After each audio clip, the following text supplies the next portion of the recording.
4 mistakes that Giampaolo made at Milan in 111 days.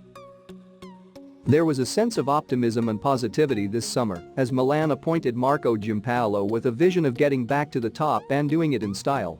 Judging from his previous stints at Empoli and Sampdoria, the 52-year-old joined us with a reputation of playing attractive football, but it appeared as though his ideas and methods didn't get across to the Milan players as things simply didn't click.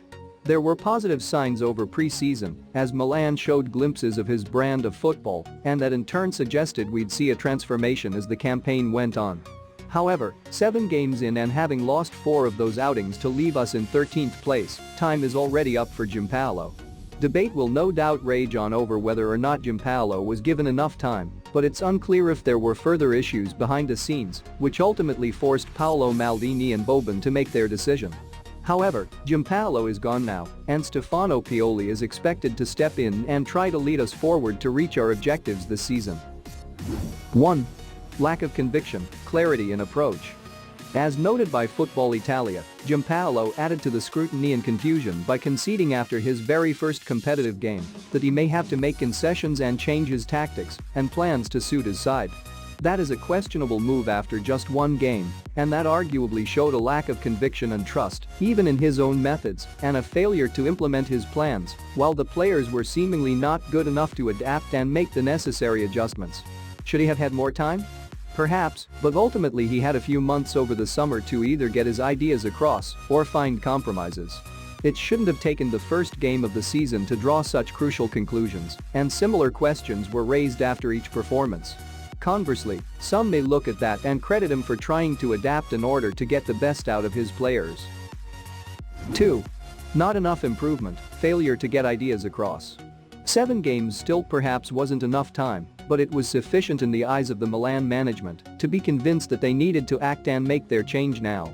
There were positive signs in the first half at Torino, and that was arguably the best we looked under Giampaolo in terms of our play on and off the ball.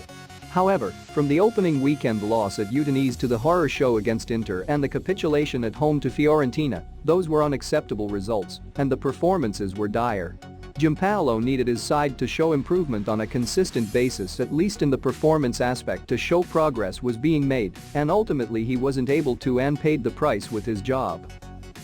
3. Didn't play new signings enough. From taking Bennacer out of the starting side despite his impressive debut, to Rafael Leo being benched against Genoa, and the lack of playing time for Ante Rebic and Rade Krunic, these are all players who should have played more. They all seemingly suit Giampaolo's demands both on and off the ball with their energy, tenacity and technical quality, and yet he didn't give them prominent enough roles.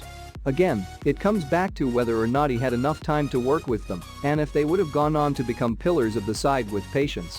However, Giampaolo's selections and decision-making weren't working, and it has led to the plug being pulled on his stint in charge. 4. Relied too much on underperforming stars. By also sticking with Çalhanoğlu and Frank Kessie, as well as giving Lucas Biglia and Samu Castillejo plenty of playing time, he was showing too much trust and reliance in players who simply weren't delivering and have been consistently not good enough in recent times.